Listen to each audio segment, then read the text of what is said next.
Hello friends, it's Hillary. I wanted to share my month in Morocco, which has been fabulous and exciting. I know many of you are about to take this same adventure.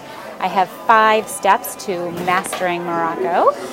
First and foremost, meet a local. Meet a local as soon as possible. There's lots of different ways to do that. One way that I did that is using the couch surfing app. They have a feature that doesn't require you to stay over someone else's house or them to stay over yours, but it's a meetup, and you can put it out there that you want to grab coffee, or you can actually host an event, which is a very good way for other people to apply to your event. So just something to check out.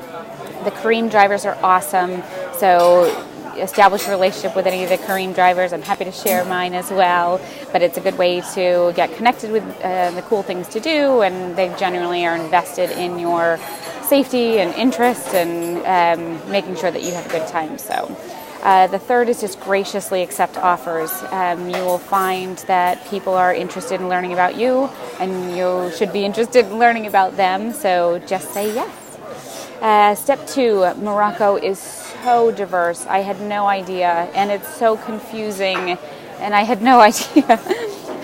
Be patient with yourself and be patient with others.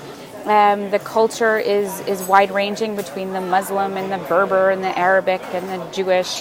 There's lots to learn there, and there's lots of subtle differences and things to learn and share.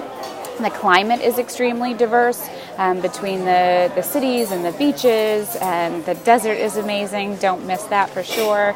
And the geography is significant in that I was surprised how different it was in a short area, just between Rabat and Casablanca. I couldn't believe how different those two cities were, and it's just a 45-minute train, so experience it all.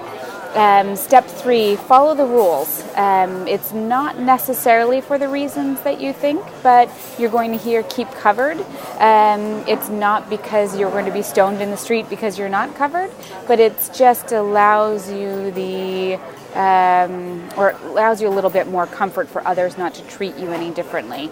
I have loved my sarong, which has traveled and been an awesome picnic blanket and beach towel and all kinds of things. So just make sure you have that easily available to you. It just makes things more comfortable. Don't drink, or at least limit it. I know this is a shock, and most of my friends wouldn't believe this actually for me, but it's interesting to experience being social and sober. It was a good lesson learned, and it's been a fabulous experience. So I encourage you to try that actually. Stranger danger. We've grown up as kids, don't talk to strangers.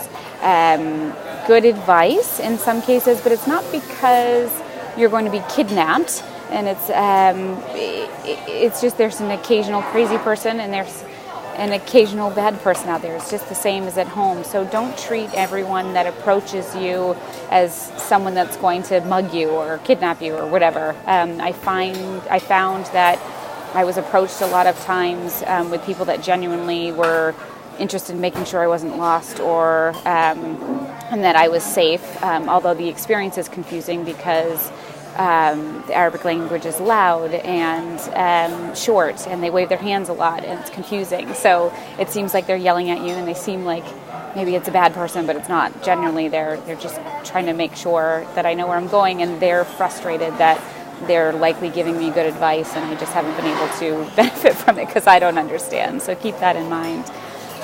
Download the Arabic keyboard and download Arabic on Google Translate. So this is sort of step 4. It's handy when talking with drivers if they have access to the keyboard and can type in what they're trying to say, and then it translates into English. Make sure you know how to get out of the Arabic calendar or the keyboard, because I have a funny story there, but another time. Also, if you do get it stuck, there's a Google Translate voice application, so that's handy. It's not that handy when they are trying to speak to you, because I find that they use Arabic and French in the same sentence, and that's not helpful for Google Translate, so just keep it in mind. Step 5, take it all in. It's amazing. It's a cultural opportunity of a lifetime. If you're offered an invite by a local, just say yes. You'll end up horseback riding at someone's house. You'll end up learning how to make couscous at someone's mother's house. You'll end up going on a ride to see something that other tourists wouldn't have been able to see. So you will find that the generosity of these strangers is significant. They're very invested in making sure that you have a good time and that you have a good experience. Moroccans are very proud, and they're also very proud about how they were the first to discover or to recognize U.S. as its own independent country, and they feel very connected to us. So be a good representative of America as well, and have a great time.